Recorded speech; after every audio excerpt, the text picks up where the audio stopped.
They kick in the wrong door at the wrong time. Wood splinters across hardwood floor. 3 officers stormed through the wreckage, flashlights cutting through darkness like swords. The lead detective's boot crunches broken doorframe. His sergeant follows, hand on weapon. Behind them, their captain surveys the destruction. The woman bolts upright in bed, sheets tangled around her legs. Harsh light blinds her momentarily. She's wearing nothing but underwear and a tank top. "Hands where we can see them," the detective barks. She raises her hands slowly, her eyes adjust to the chaos. Furniture overturned, drawers yanked open, papers scattered everywhere. Then, the detective's flashlight beam freezes. On the bedroom wall hangs a navy blue jacket. Gold letters spell FBI across the back. The light holds steady for 3 seconds. The detective's radio crackles. The sergeant's breathing changes. Something shifts in the room's energy. The jacket hangs there like a silent witness. But they don't stop. They can't stop now. Starting in the middle of explosive action while immediately establishing the central irony that will drive the entire story. Wrong target. Federal agent. She watches them tear through her bedroom with the calm of someone taking inventory. Her eyes track badge numbers. She notes exact times on the digital clock. When the sergeant roughly searches her dresser, she memorizes his face. Most victims panic. She calculates. The detective finds her purse on the nightstand. His hands moved with practiced efficiency. Too practiced. He slides something small into the side pocket before pulling it back out. "Well, well," he announces, "look what we have here." The woman's lips curve into the faintest smile. Her federal credentials folder sits in plain sight on the dresser. They walked right past it. On her nightstand, an encrypted phone charges silently.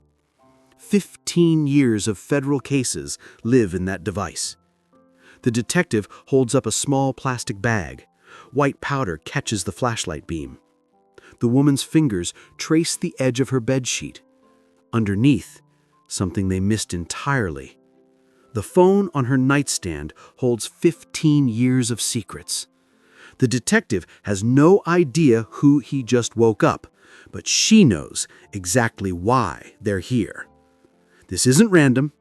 This isn't a mistake. This is the moment she's been waiting for.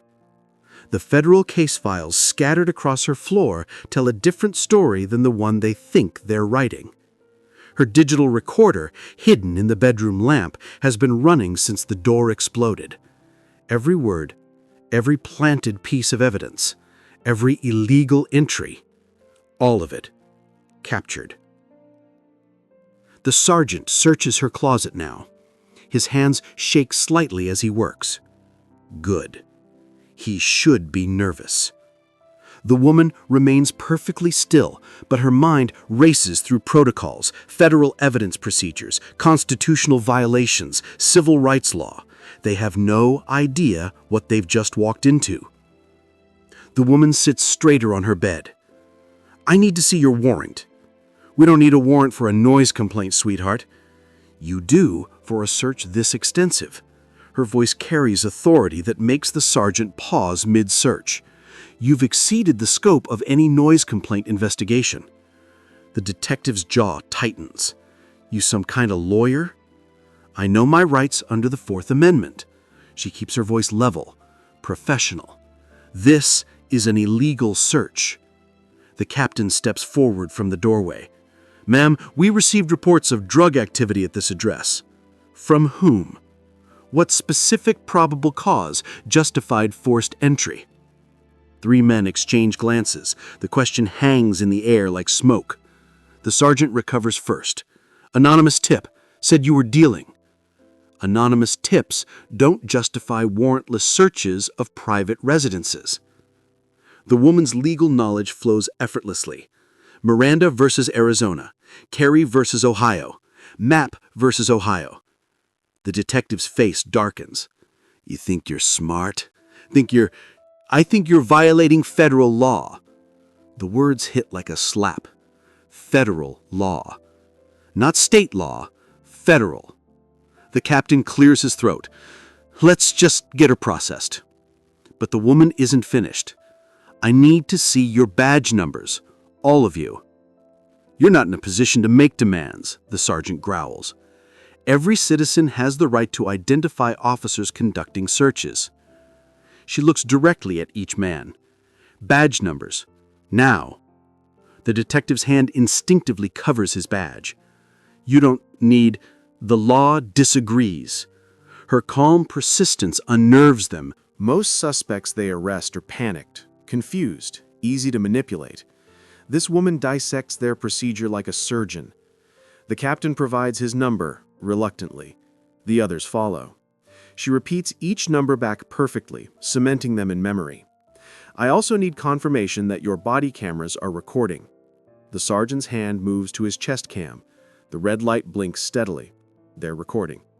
Good. So when this goes to federal court, there will be a complete record. Federal court. There's that word again. The detective leans closer. Listen, lady, we found drugs in your house. You can cooperate or we can make this real hard for you. Are you threatening me? I'm giving you options. The woman studies his face. Option 1, I confess to crimes I didn't commit. Option 2, you manufacture additional charges.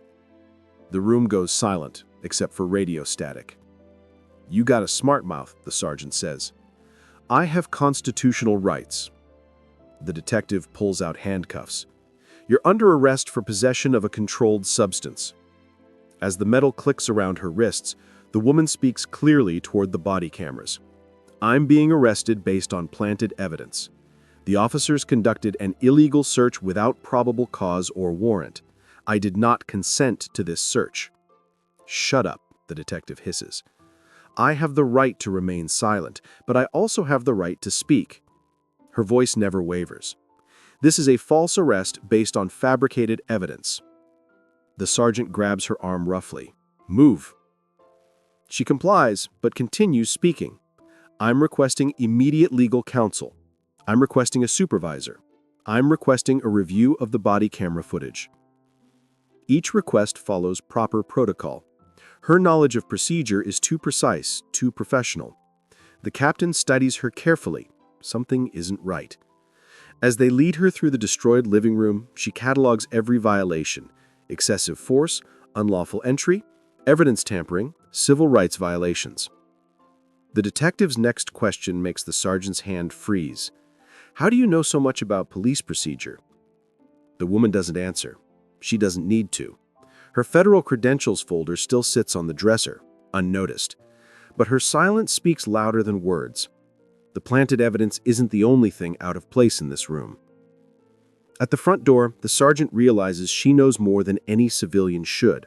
Her questions are too specific, her language too precise, her calm too complete.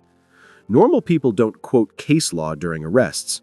Normal people don't request body camera reviews. Normal people don't know federal court procedures. The detective pushes her toward the patrol car, but doubt creeps into his voice. You ever been arrested before? No. Then how do I what? Her question turns the interrogation around.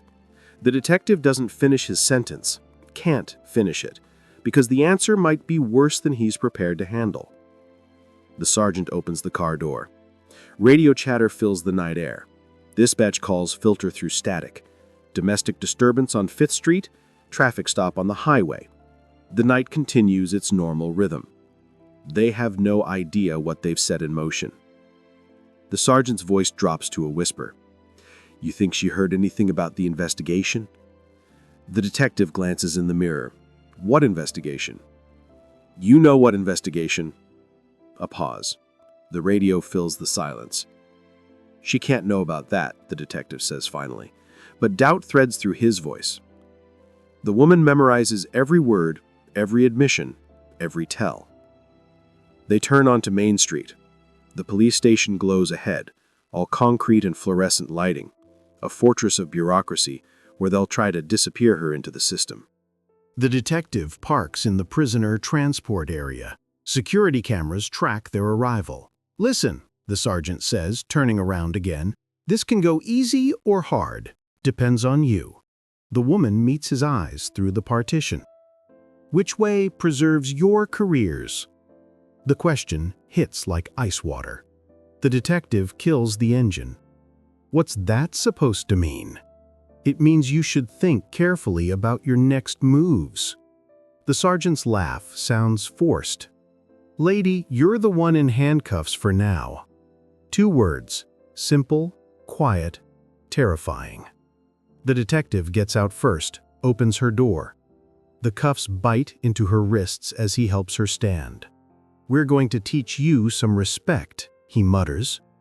She doesn't resist as he guides her toward the building, but she catalogs every rough grab, every unnecessary push, every violation of prisoner transport protocols. The body cameras record it all. Inside the station, fluorescent lights buzz overhead. The booking desk sergeant looks up from his paperwork. "What we got? Cocaine possession? Resisting arrest?" The woman speaks clearly. "I didn't resist arrest." "Shut up," the detective snaps. The booking sergeant frowns. Something in her voice doesn't match the charges. "I need to make a phone call," she says. "You'll get your call when we say so. That's illegal." The booking sergeant's frown deepens.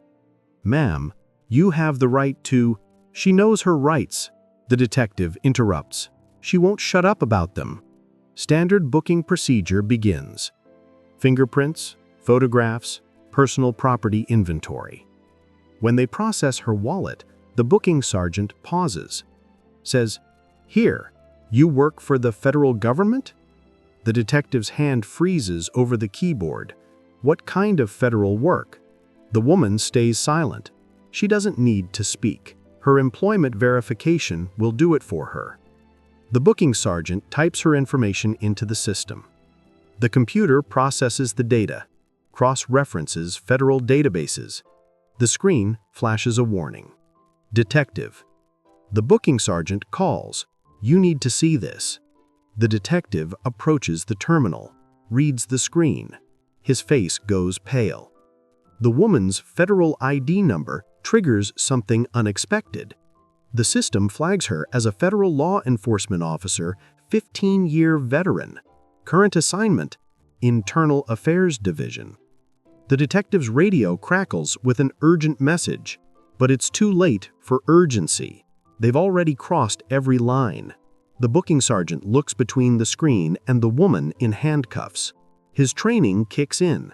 Federal officers require different protocols, special notifications. "I need to make some calls," he says quietly. The detective grabs his arm. "Not yet." "Detective, if she's federal, she's a suspect. Nothing more." But the computer screen tells a different story, and computers don't lie. The woman watches their panic build, sees the moment they realize their mistake, the exact second their confidence cracks. She's been waiting 15 years for this moment, for these 3 officers to finally make the mistake that would bring them down. Tonight, they didn't just kick in the wrong door. They kicked in the door of the federal agent investigating them. Officer Sarah Johnson reviews the body camera footage in the equipment room. Her hands shake as she fast-forwards through the raid. The timestamp reads 21:17 a.m. Door exploding inward. Woman in underwear, hands raised, calm voice requesting warrant information. She rewinds, plays it again. Something's wrong with this arrest. The woman quotes law like a textbook, requests badge numbers with professional precision, knows federal court procedures better than most lawyers. Johnson pauses the footage, studies the woman's face. No panic, no confusion, just cold calculation, like she's gathering evidence. The next clip shows the planted drugs. Johnson's stomach turns. The detective's hands move too smoothly, too practiced. He slides the baggie into the purse, then immediately discovers it. She's seen this before, heard whispers about evidence planting, but never witnessed it directly, never had it recorded on her own body camera. Johnson fast-forwards to the arrest. The woman's voice cuts through radio static. "I'm being arrested based on planted evidence." Clear, direct, legally precise. Johnson runs the woman's name through the federal database. The results make her blood freeze. FBI agent, 15 years of service, currently assigned to Public Corruption Unit. The same unit investigating their department. Johnson's hands tremble as she reaches for her phone. The FBI tip line number is memorized. Required training for all officers. She dials. Federal Bureau of Investigation? "This is Officer Johnson, Metro Police. I need to report a federal agent in custody." Silence on the line. "Can you repeat that?" "We arrested a federal agent tonight. I think it was intentional." The line goes quiet, except for typing sounds. "Agent's name?" Johnson reads from the database. "Diana Marshall, FBI, Public Corruption Unit." More typing, faster now. "Officer, where is Agent Marshall now?" "Holding cell. They're trying to process her on drug charges." "Are you certain about the drug charges?" Johnson closes her eyes, sees the planted evidence again. "The drugs were planted. I have it on body camera." The FBI agent's voice sharpens. "Do not let anyone delete that footage. Do you understand?" "Yes, sir. We're sending a team. Keep Agent Marshall safe." The line goes dead. Johnson sits in the equipment room surrounded by charging body cameras. Each device holds fragments of corruption, pieces of a puzzle she's finally seeing clearly. Her radio crackles. Captain Wilson's voice cuts through static. "All units, expedite the Marshall processing. I want her transferred to county within the hour." Johnson's blood turns to ice. They're rushing the case, trying to bury it in the county system, where federal oversight is harder. She grabs the evidence bag containing Diana's personal items. Inside, mixed with wallet and keys, are federal credentials. FBI Special Agent Diana Marshall, badge number embedded in gold medal. The same badge number that appears on every internal investigation report filed against their unit. Johnson pieces it together. Diana isn't just any federal agent. She's the agent investigating them. Has been for months, maybe years. Every suspicious arrest, every questionable search, every planted evidence case, Diana Marshall's signature appears on the investigation files. And tonight, they gave her everything she needed to destroy them. Johnson's conscience wars with her loyalty. These men trained her, protected her, became her second family. But family doesn't plant evidence on innocent people. Family doesn't violate constitutional rights. Family doesn't arrest federal agents investigating corruption. Her phone buzzes. Text message from the detective. "Delete the body cam footage. Equipment malfunction." Johnson stares at the message, at the clear order to obstruct justice. She types back, "Copy that." But she doesn't delete anything. Instead, she uploads the footage to a secured federal server, the same server Diana Marshall probably uses for evidence collection. Johnson's next decision will define her career and her conscience.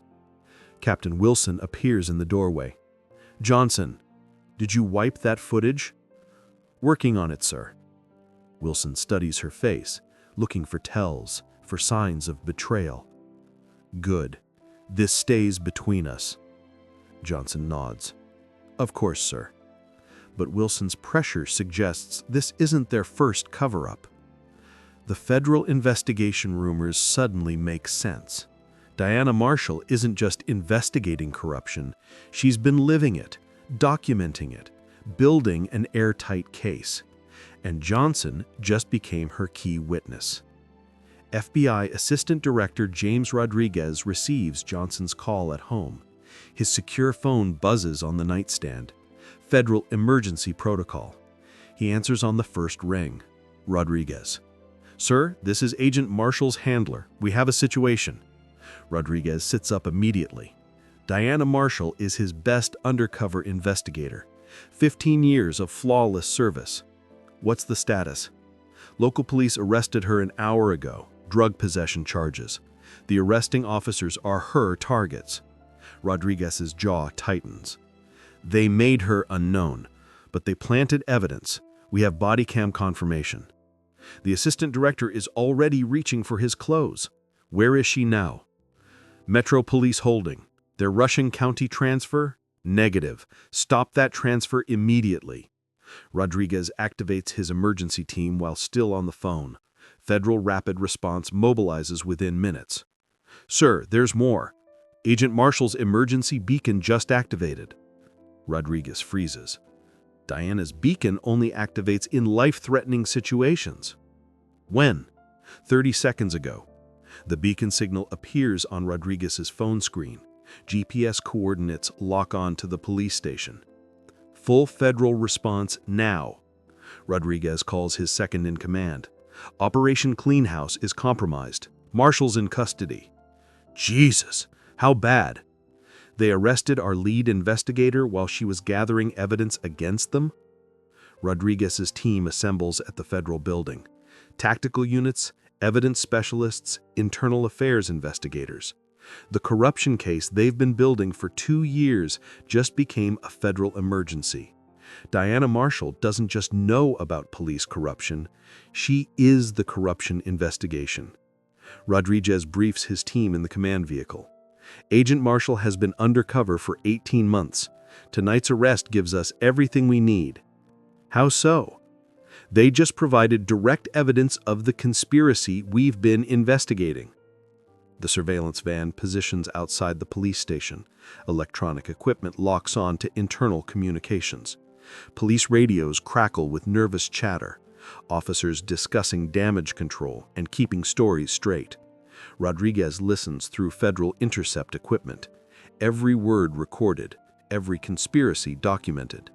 "Sir," his communications officer reports, "we're intercepting destruction orders. They're trying to wipe body cam footage."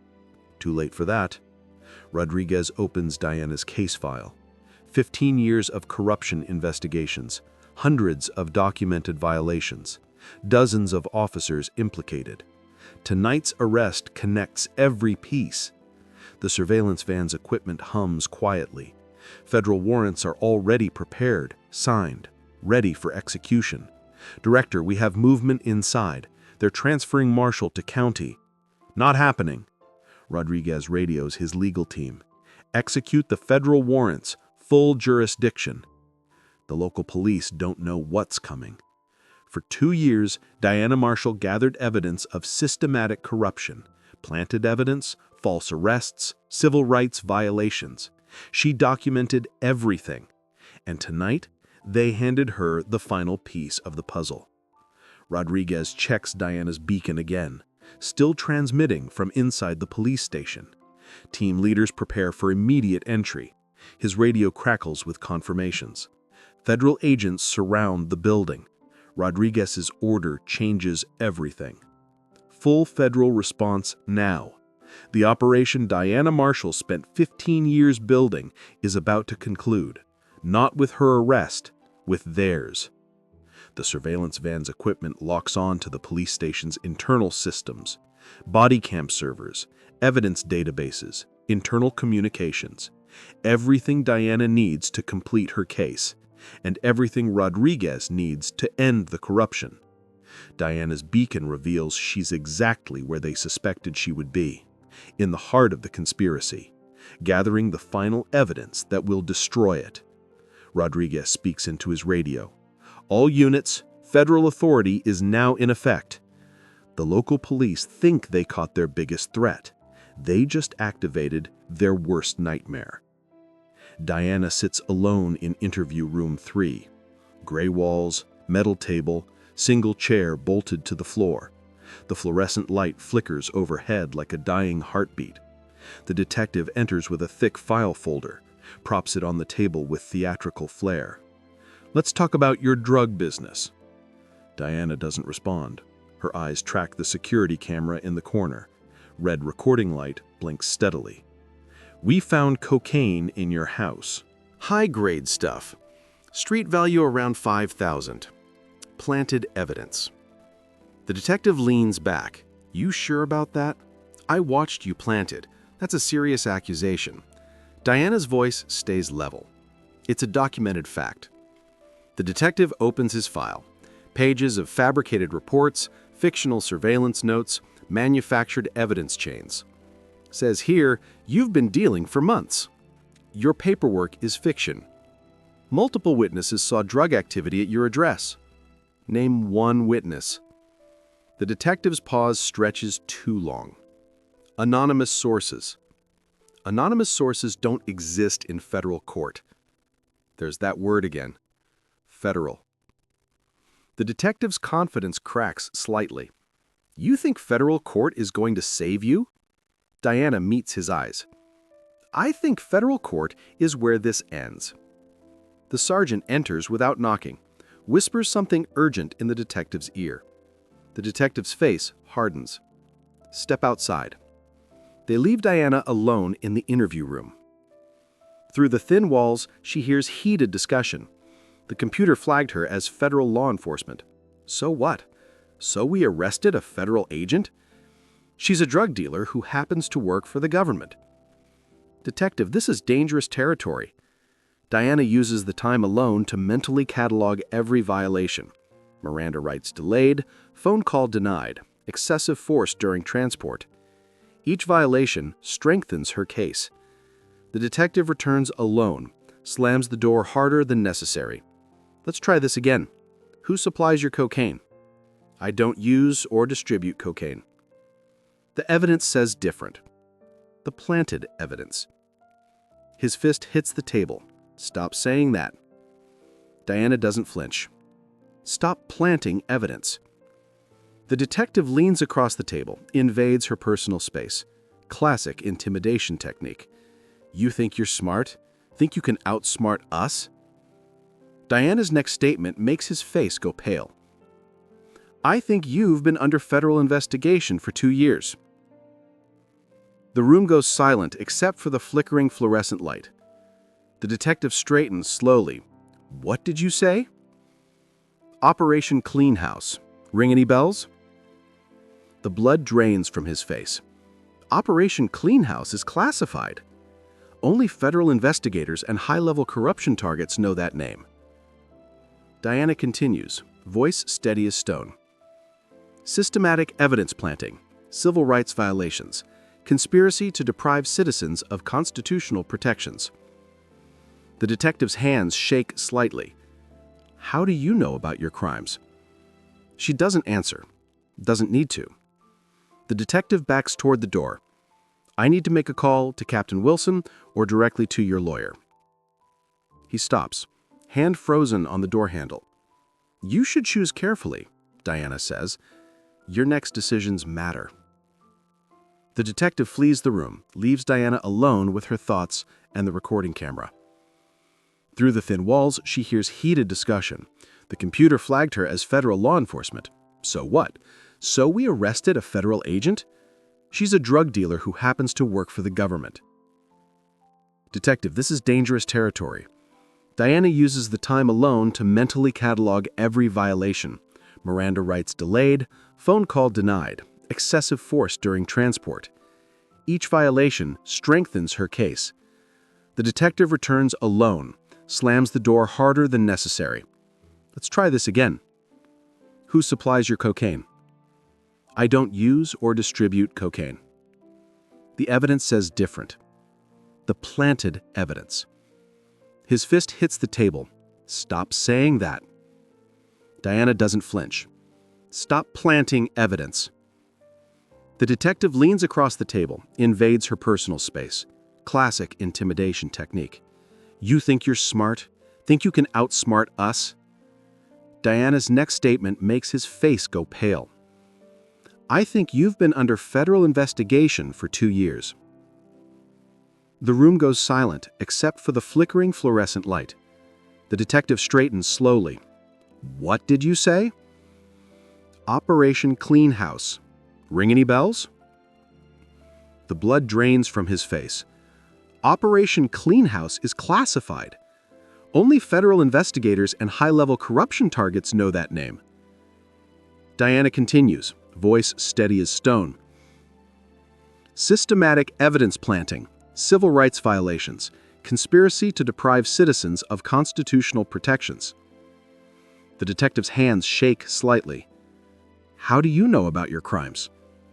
She doesn't answer. Doesn't need to. The detective backs toward the door. "I need to make a call to Captain Wilson or directly to your lawyer." He stops, hand frozen on the door handle. "You should choose carefully," Diana says. "Your next decisions matter." The detective flees the room, leaves Diana alone with her thoughts and the recording camera. Through the thin walls, she hears frantic phone calls, damage control meetings, panic spreading through the department like wildfire. Officer Johnson appears in the doorway, nervous energy radiating from her uniform. "Ma'am, I brought you water." Johnson sets a paper cup on the table. Her hand brushes Diana's briefly. Something passes between them. Understanding, alliance. Johnson slips Diana a folded piece of paper, small, discreet. Diana palms it without looking. Waits until Johnson leaves before reading. "FBI knows. Help coming. Stay strong." Relief floods through Diana's chest. The first positive emotion she's felt all night. Her backup knows where she is. Captain Wilson's sudden call-off suggests federal pressure building. The interview room door opens again. Wilson himself appears. "Agent Marshall, I apologize for the confusion." Agent Marshall. Not suspect, not drug dealer. Agent Wilson's acknowledgement changes everything. The pretense drops, the game ends. Diana stands slowly. "I'd like my phone call now." "Of course." Johnson slips Diana something unexpected as they walk to the phone. Her federal badge, retrieved from evidence. The relief beat washes over Diana as she holds the familiar weight. Soon, very soon, the real investigation begins. Captain Wilson escorts Diana to the release desk. His smile looks painted on. Professional courtesy, masking pure terror. All charges dropped pending further investigation. The booking sergeant processes her release papers. His hands move quickly, too quickly, eager to get her out of the building. Diana collects her personal items, wallet, keys, federal credentials, and her encrypted phone. 23 missed calls from FBI headquarters. Captain Wilson clears his throat. "We apologize for any inconvenience." Diana doesn't respond. She signs the release forms in silence. "No hard feelings?" Wilson tries. Diana looks directly at him. "That remains to be seen." The words hang between them like a loaded weapon. Outside the police station, dawn creeps across the horizon. Diana walks to her car, knowing they're watching, tracking her movements. She activates full recording mode on her phone. Every conversation, every interaction, every piece of evidence captured in real time. The phone buzzes immediately. Rodriguez's voice cuts through static. "Marshall, are you secure?" "Negative. Still under surveillance." "Copy that. Federal units are in position." Diana starts her car but doesn't drive away. She sits in the parking lot, phone pressed to her ear. "Status report," Rodriguez demands. "They provided everything we needed. Planted evidence on body camera, constitutional violations documented, conspiracy to deprive citizens of constitutional protections." Outstanding work. Through her rearview mirror, Diana watches the police station. Lights burn in every window. Emergency meetings in progress. "Sir, they know about Operation Clean House." "How?" "I told them." Rodriguez's laugh crackles through the phone. Perfect. Let them panic. Inside the station, Wilson paces his office. The detective and sergeant sit across from his desk like guilty children. "Do you understand what you've done?" The detective's voice cracks. "We followed procedure. You arrested a federal agent investigating our department. We didn't know. You should have known." Wilson opens his desk drawer, pulls out a thick file labeled Confidential Federal Investigation. "She's been watching us for 2 years." The sergeant goes pale. 2 years. Every arrest, every search, every piece of evidence we've ever planted. Wilson throws the file across his desk. Pages scatter. Internal memos, surveillance reports, evidence logs, all documenting their corruption, all signed by Diana Marshall. "She has everything," Wilson says quietly. The detective's phone buzzes. Text message from an unknown number. "Federal warrants executed in 30 minutes. Recommend legal counsel." His hands shake as he shows the message to Wilson. "It's over," Wilson says. But Diana's phone shows a different message from Rodriguez. "Federal raid commencing. Operation Cleanhouse enters final phase." Diana starts her engine. Time to go home and wait. Wilson's destruction order comes too late. The evidence has already been uploaded, secured, distributed to federal prosecutors. Body camera footage lives on federal servers now, beyond local department control. The detective runs to the equipment room, finds the body cameras connected to external networks, federal networks.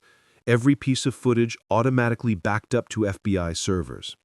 "Johnson!" he screams, but Johnson left an hour ago. Called in sick. Won't be back.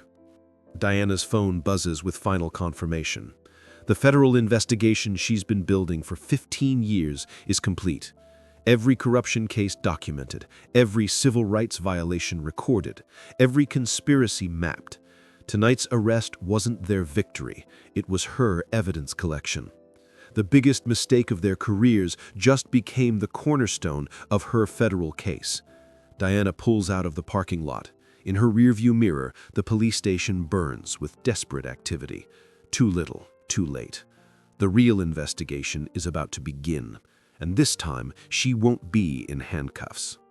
At exactly 6 a.m., black SUVs surround Metro Police Station. FBI tactical teams exit in perfect formation. Federal marshals take positions at every entrance.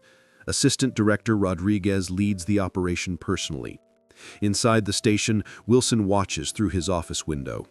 They're here. The detective and sergeant stand frozen as federal agents pour through the front doors. Rodriguez's voice booms across the station. "Federal Bureau of Investigation. This facility is now under federal jurisdiction." Officers scatter like startled birds. Some reach for weapons. Others raise their hands instinctively. "Stand down," Rodriguez commands. "All personnel will comply with federal authority." Wilson emerges from his office, hands visible. "Director Rodriguez, this is irregular. Captain Wilson, you're under arrest for conspiracy to violate civil rights." The words echo through the station like gunshots. Federal agents swarm the building. Evidence teams secure computers. Technical specialists download body camera footage. Legal experts serve warrants. The detective backs against the wall. "This is insane. We're police officers." Rodriguez approaches him slowly. "Detective Morrison, you're under arrest for evidence tampering, false imprisonment, and deprivation of rights under color of law. I want a lawyer. You'll get one." Rodriguez signals his team. "Bring her in." The front doors open again. Diana Marshall enters, no longer in handcuffs. She wears her FBI windbreaker now, federal credentials displayed prominently. The entire station goes silent. Rodriguez holds up Diana's badge for everyone to see. Special Agent Diana Marshall, lead investigator, Operation Cleanhouse. The shock hits the room like a physical wave. Diana wasn't their victim, she was their judge. Rodriguez continues, voice carrying to every corner. "Agent Marshall has been investigating this department for 15 years. 15 years. Every arrest they made while she watched, every piece of evidence they planted while she documented, every constitutional violation she recorded. Morrison's face goes white. 15 years. Diana steps forward. Her voice carries the authority of federal law enforcement. Every illegal search, every planted drug charge, every civil rights violation. She pulls out her phone, the same encrypted device they ignored during the raid. 2,000 hours of surveillance footage, 300 recorded conversations, 67 documented evidence plantings. The numbers hit like sledgehammers. Rodriguez takes over. Agent Marshall's investigation has yielded federal indictments against 23 officers. 23. Nearly half the department. Diana opens her case file. The real case file. Federal documentation spanning 15 years. Detective Morrison. 17 confirmed evidence plantings, 43 illegal searches, 26 constitutional violations. Morrison's knees buckle. Sergeant Bradley. 22 evidence tamperings, 31 false arrest reports, conspiracy to obstruct justice. Bradley slumps against the wall. Captain Wilson, conspiracy to operate a criminal enterprise under color of law, systematic violation of citizens' constitutional rights. Wilson closes his eyes. Diana continues reading. Each name, each crime, each piece of evidence meticulously documented. The federal investigation she built brick by brick, case by case, violation by violation. Rodriguez addresses the room. Operation Clean House has documented systematic corruption spanning 2 decades. The timeline stretches back further than anyone imagined. Diana wasn't investigating recent crimes, she was exposing institutional rot. Federal evidence teams wheel out computers, servers, file cabinets, body cameras, everything that might contain additional evidence. Morrison finds his voice. "We were just doing our jobs." Diana faces him directly. "Planting drugs isn't police work, it's criminal conspiracy." She activates her phone speaker, plays back audio from the raid. Morrison's voice, clear as crystal. "Look what we have here." The sound of the evidence bag being pulled from her purse. Then Diana's voice. "I watched you plant it." The recording continues. Every word, every threat, every violation. Morrison's own body camera betrayed him, Rodriguez explains to the stunned officers. Agent Marshall's emergency beacon activated during booking. Federal surveillance recorded everything. The pieces clicked together. Diana's calm during arrest, her legal knowledge, her precise questions. She wasn't panicking because she knew backup was coming. She was collecting evidence because that's what federal agents do. Rodriguez holds up another device. This digital reporter was hidden in Agent Marshall's bedroom lamp. It captured the entire raid. The detective who planted evidence, the sergeant who threatened her, the captain who ordered the cover-up, all recorded, all documented, all admissible in federal court. Diana's 15-year investigation culminates in this moment. Every corrupt officer identified, every crime documented, every victim vindicated. The evidence doesn't just show individual misconduct. It reveals systematic criminal enterprise. Rodriguez addresses the room one final time. Federal charges will be filed within 24 hours. The machinery of justice begins turning, and Diana Marshall, after 15 years of patient investigation, finally has her case. Morrison's corruption file is 6 inches thick. The evidence goes back 15 years. Tonight wasn't about drugs or noise complaints. It was about justice delayed, finally becoming justice delivered. 6 months later, federal district court buzzes with anticipation. The corruption trial of the decade reaches its conclusion. Diana Marshall sits at the prosecutor's table. 15 years of investigation, condensed into evidence boxes stacked 10 feet high. Judge Harrison reviews the verdict forms. 23 defendants, hundreds of charges. Systematic justice finally served. As the jury reached a verdict, the foreman stands. "We have, Your Honor." Morrison sits in the defendant's chair, federal orange replacing his police uniform. His hands shake as the foreman speaks. "On the charge of conspiracy to violate civil rights under color of law, we find the defendant guilty." Diana allows herself a small smile. The first guilty verdict in a case built on 15 years of patience. On the charge of evidence tampering, guilty. On the charge of false imprisonment, guilty, guilty, guilty.